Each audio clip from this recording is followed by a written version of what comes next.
Hey, what's up, everybody? This is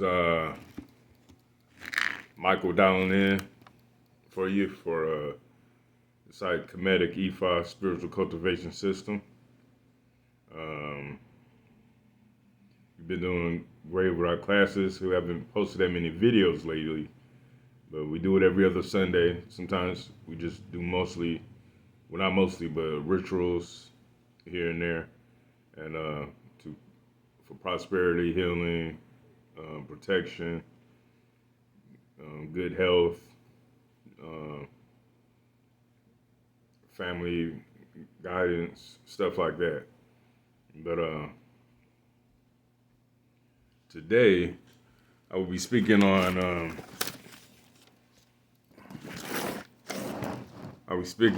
the sun. I'll be talking about the sun today, and I'm gonna come to you guys from the book of Joshua. And I looked at church a while ago, like AZ said. I said this on previous videos before. Like AZ said, uh, I was a former Baptist, but I moved on to higher practice. I still don't have nobody against any people in their religions or other kind of faiths or whatnot. But I just woke up out of it, and I'm not saying anybody's stupid or anything being in it, but I just learning the history and of that nature, and came up my mind. Well, nah, this is not for me. But anyway, I'm still gonna come from the Book of Joshua to not prove a point, just to mention something about the sun, the sun. Okay, Book of Joshua, chapter 10, verse 12, 13, and 14 reads, Then spake Joshua to the Lord in the day when the Lord delivered up the Amorites before the children of Israel. And he said in the sight of the Israel, Sun, S-U-N, Sun, stand thou still upon Gibeon, and thou moon in the valley of Ajalon. And the sun stood still, and the moon stayed until the people had avenged themselves upon their enemies. Is this not written in the book of Joshua? So the sun stood still in the midst of heaven and hasted not to go down about a whole day, and there was no day like that before it or after it, that the Lord hearkened unto the voice of a man. For the Lord fought for Israel. Now, at the end it said that the Lord hearkened unto the voice of man. For the Lord fought for Israel.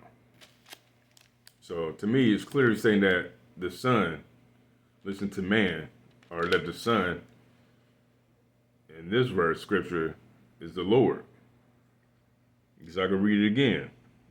Then spoke unto the Joshua to the Lord in the day when the Lord delivered up the Amorites before the children of Israel. And he said in the sight of Israel, Sun, stand thou still. Okay? Upon Gibeon, and thou moon in the valley of Ajalon. And the sun stood still, and the moon stayed until the people had avenged themselves upon their enemies. Is this not this written in the book of Joshua? So the sun stood still in the midst of heaven and hasted not to go down about a whole day, and there was no day like that before it or after it, that the Lord hearkened unto the voice of a man, for the Lord fought for Israel. So it seems like it's clearly saying that the sun is the Lord. So Joshua spoke to the Lord, the sun, and he said, Sun. Because at the beginning he said, and spoke Joshua to the Lord in the day. And he said unto Israel, he said in the sight of Israel, Sun, stand thou still. So Joshua's talking to the Lord, so it must be the sun. Okay.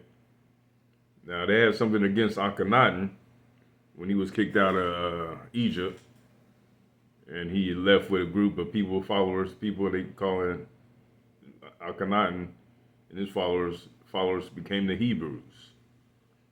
You know, this is written in certain books, and Akhenaten, with his monotheistic view, just praising just the sun by itself and no other gods, just the sun. That's you win. So, you know, I had a one time I was driving my car years ago, and I went blind for like 4 seconds driving on a freeway. I couldn't see nothing. All I think I saw was red light, orange, and yeah, red and orange light. And it lasted for 4 seconds. Then my eyesight came back. So I was, whoa, what is this about? You know, if y'all watch my other videos, I got a lot of stories about spiritual things happening to me, so don't be surprised. If you missed some things, go and check out the other videos. But and one day, I just looked at the sun and closed my eyes. And you guess what I saw when facing the sun, when you look at the sun and you close your eyes? You see orange light, reddish orange light. And then I was like, aha, okay. Putting two and two together, it must have been a message to do this more frequently. So I've been doing that more frequently. I'll go out, go to a park or something, the sun is out, I look at it.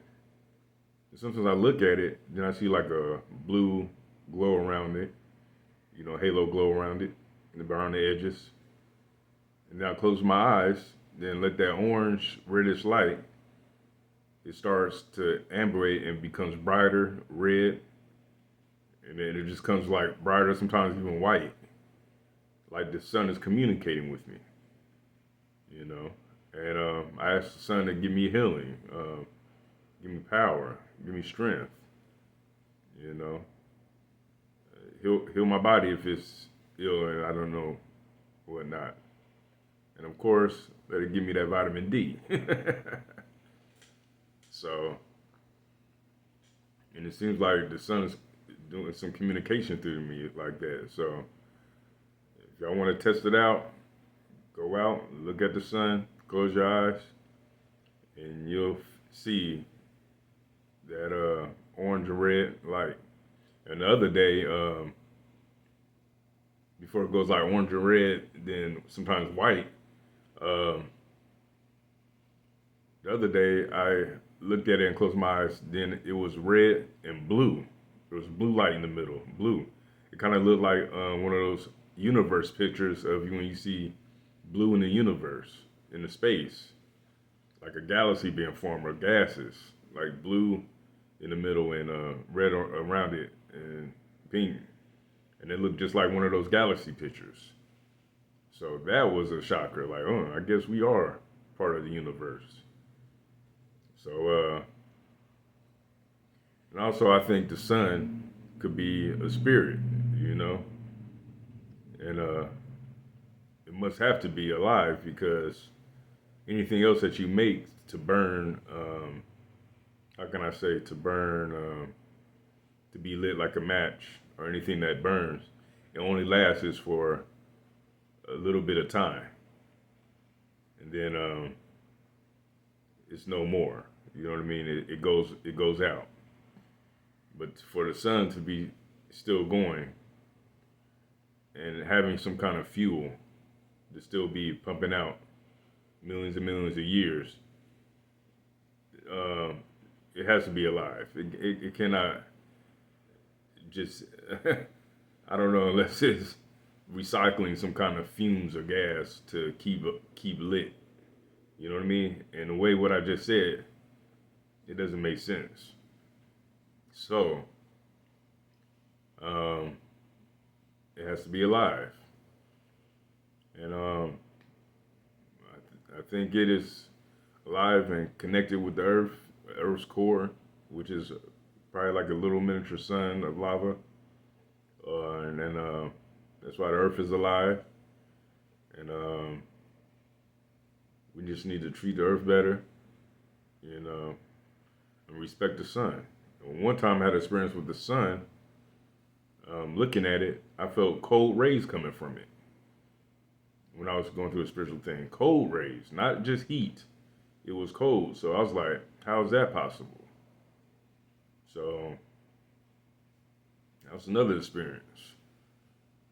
And, and through time we called it different things like Ra, uh, Sar, Segment, the god of Segment, and other names, you know. Oh yeah, and of course, Akhenaten view the Aten, and from the Holy Bible, you might as well just say the Son is Jesus, another name for Jesus. But anyway, so that's been my little small view talking about the Son and mention the Bible verse that yes, the Son is alive.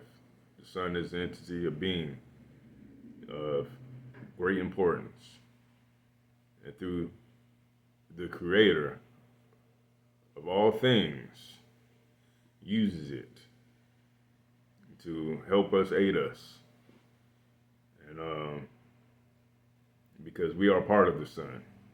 Because from the how it was made, everything that branched out from it, from the particles and everything, became planets.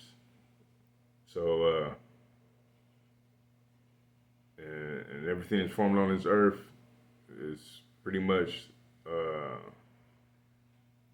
from that Son's DNA. That's all I gotta say, DNA. And we are one. Even though there's stories that we black people and other people are from different galaxies like Sirius B and different other star systems. All the star systems, I think, communicate with each other anyway. All the big suns, you know, and we just shouldn't take it for granted. But anyway, y'all have a good day. May the Lord of hosts, Lord of spirits, creator of all things, keep blessing you and guiding you. And if you study more Ifa into Orishas and whatnot, learn your own Orisha, the male version, the male Orisha and the female Orisha. Then go into Kemet, learn the Nether Ruse, you know, or we call the creator the Great Nectar. And you know, and